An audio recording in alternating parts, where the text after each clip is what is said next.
योगा करिए। कि बाबा रामदेव को आप जानते होंगे? कौन बाबा रामदेव?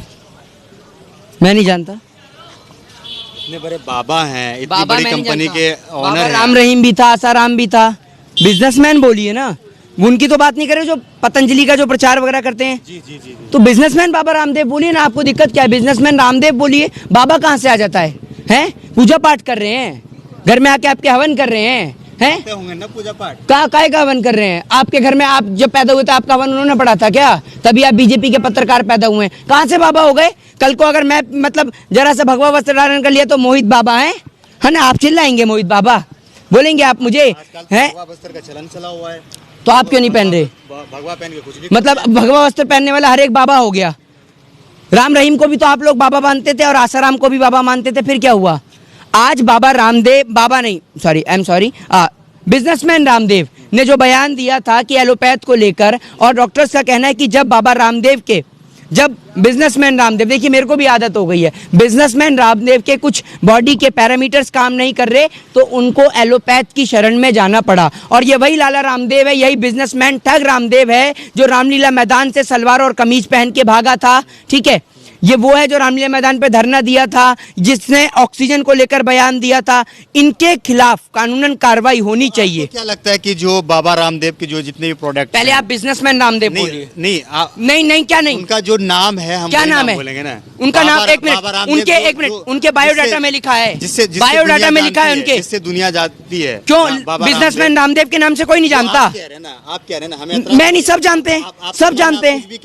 तो आप अपने मन से क्यों कह रहे हैं? उनके बायोडाटा में लिखा है, उनको जिस नाम से दुनिया, बायोडाटा में लिखा है, उनको जिस नाम से दुनिया जानती है, हम वही आप अगर उस नाम से कहेंगे तो मैं नहीं जानता और उसके ऊपर मैं कोई सवाल का आपको जवाब नहीं दे सकता। बाबा नहीं, पहले बिजनेसमैन।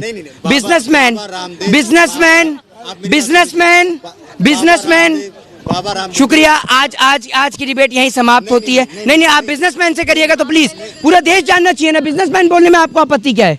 वो तो अपने आपको आपत्ति क्या है? वो तो सबको पता है कि बाबा रामदेव बहुत बड़ा बिजनेस कर रहे हैं। तो सबको पता है तो आप बोलिए ना। आप डरते हैं पत्रकार इस देश के।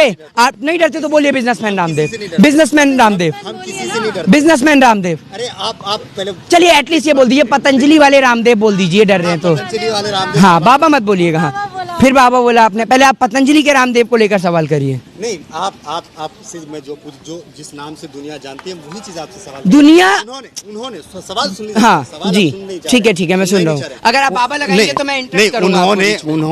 उन्होंने जो है क्या नाम है, पहले एलोपैथिक को जो है बकवास बताया था, लेकिन अब उनको एलोपैथिक की जो है सलाह लेनी पड़ रही है, तो आप उस पर क्या कहना चाहेंगे?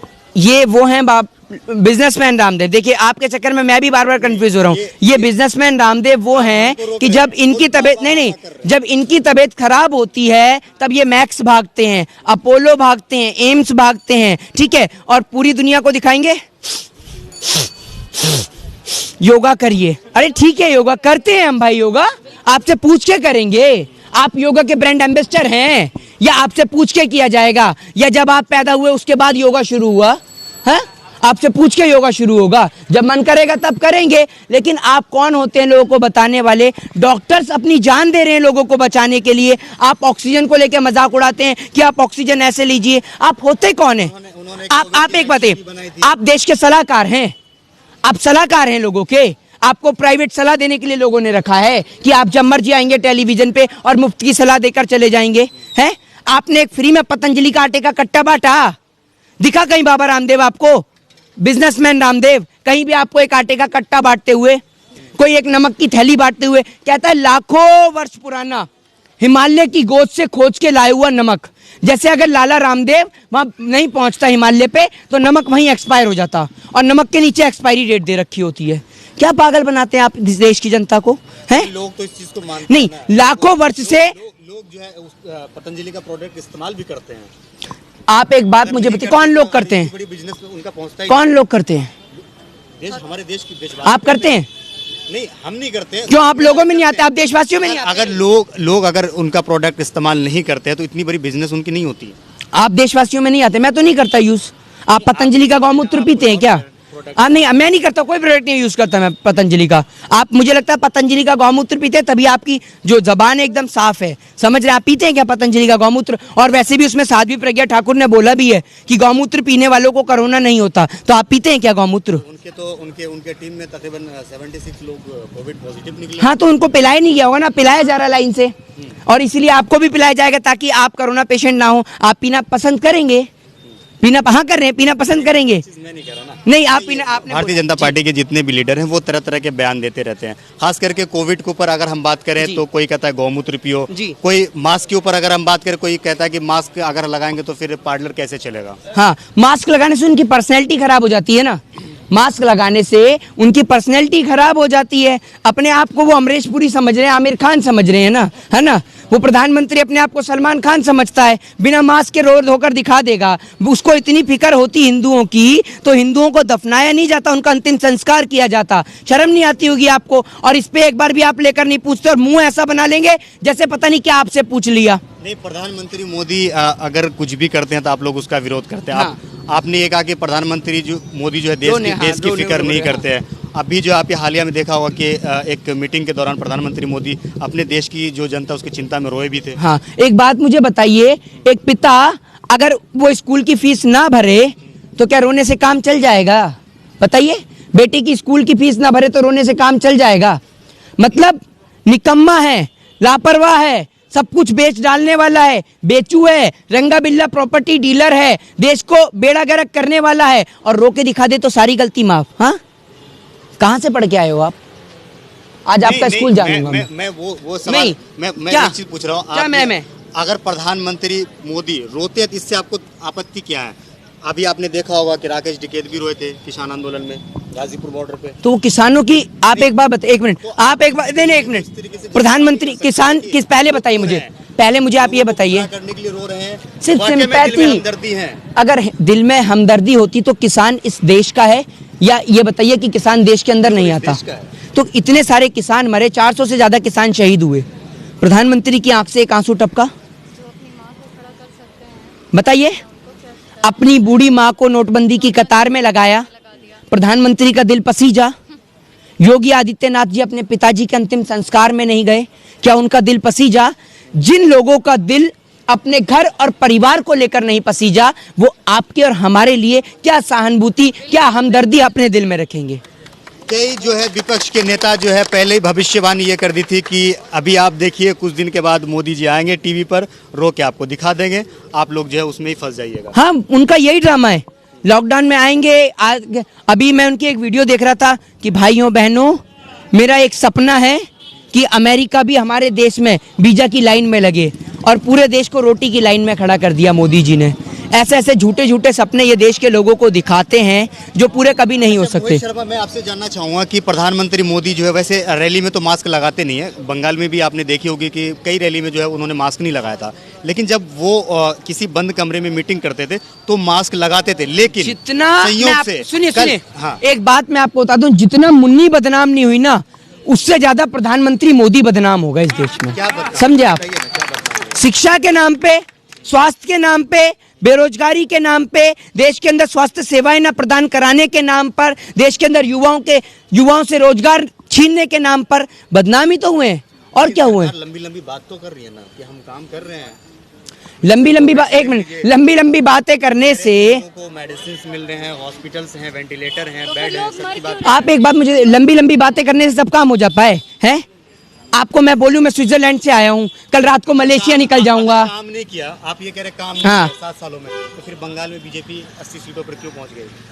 वो सबको पता है कि कैसे पहुंची और कैसे नहीं पहुंची है। सत्ता नहीं बनी ना, सत्ता बनी नहीं बनी, इतने सीटों पे जीत हुई है ना, हम उसकी बात कर। बात सुनिए, अभी भी देश में, अभी भी मैं आपसे कहता हूँ 45% जनता ऐसी है जो अभी भी नहीं समझ रही है, लेकिन जिनके घरों से चिताएं उठ रही हैं, जिन्हों के घर से जनाजा उठ रहा है, वो लोग अब समझ रहे हैं, चाहे वो हिंदू हो, मुस्लिम हो, सिख हो, ईसाई हो।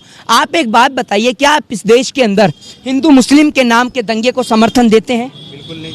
तो आप बीजेपी को कैसे समर्थन कर सकते हैं? तो आपको क्या लगता है भारतीय जनता पार्टी दंगे करवाती है?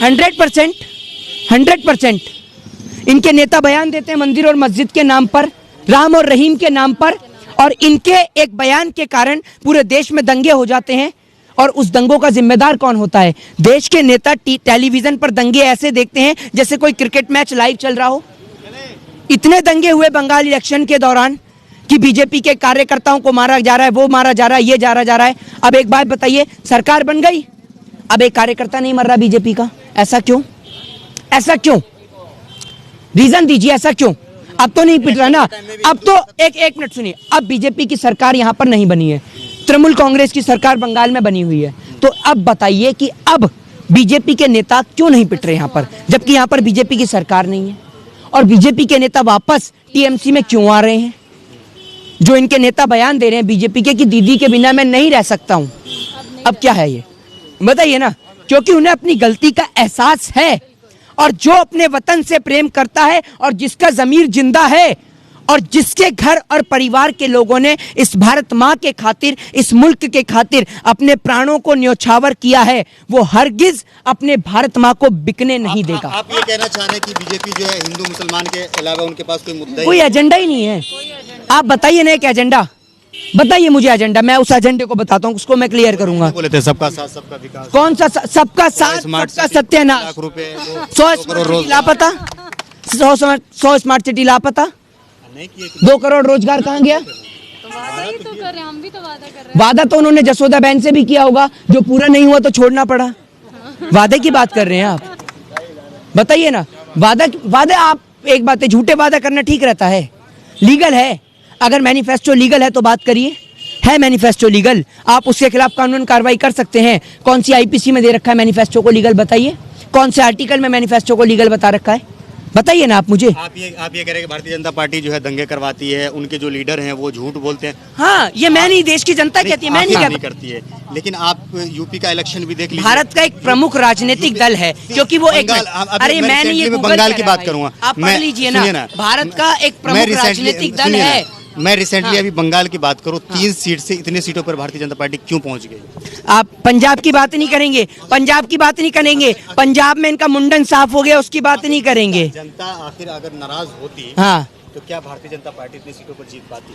आप ये देखिए ना कि आप ये देखिए कि तृणमूल कांग्रेस 200 प्लस सीट लेके आई, पहले से अच्छा परफॉर्मेंस दिया है उसने, पहले से अच्छा परफॉर्मेंस दिया है। और आपने जो पंजाब में हालत हुआ वो नहीं पूछेंगे आप? बंगाल में किसका नुकसान हुआ? बंगाल में किसी का भी नुकसान हुआ हो, बीजेपी का तो फायदा कुछ नहीं हुआ यहाँ। बीजेपी ने सरकार बनाई यहाँ पर, बीजेपी ने सरकार बनाई, और वो वोट भी मिला है सिर्फ हिंदुओं के कंधों पर, उनकी लाशों पर पैर रखकर जो राजनीति करी है ना, उसके नाम पर। लेकिन लोगों ने देखा कि जिस तरीके से लोगों ने हिंदू मुस्लिम के नाम पर नहीं, हिंदुस्तानियों के नाम पर आगे आकर मुस्लिम भाइयों ने हिंदुओं का अंतिम संस्कार किया, लकड़ियां लाके उनका अंतिम संस्कार किया, और आत्मनिर्भर भारत की आड़ में एक पिता और एक बेटा अपने पिता को कंधे पर उनकी लाश को डालकर लेकर जा रहा है। तो मोदी जी, ऐसा आत्मनिर्भर भारत हमें नहीं चाहिए। जय हिंद, जय भारत, वंदे मातरम। बहुत बहुत शुक्रिया। तो मेरे साथ यहाँ पे मोहित शर्मा जुड़े थे, कई मुद्दों पर बातचीत करने के लिए। हमने खास करके बाबा रामदेव के बारे में हमने बात करने की कोशिश करी। आपको क्या लगता है, वीडियो के नीचे कमेंट करके जरूर बताएगा। वीडियो अगर आपको अच्छा लगा तो इसे लाइक और शेयर जरूर कीजिएगा। जय हिंद, जय भारत में ख्याल रखिए, हंसते रहिए, मुस्कुराते रहिए।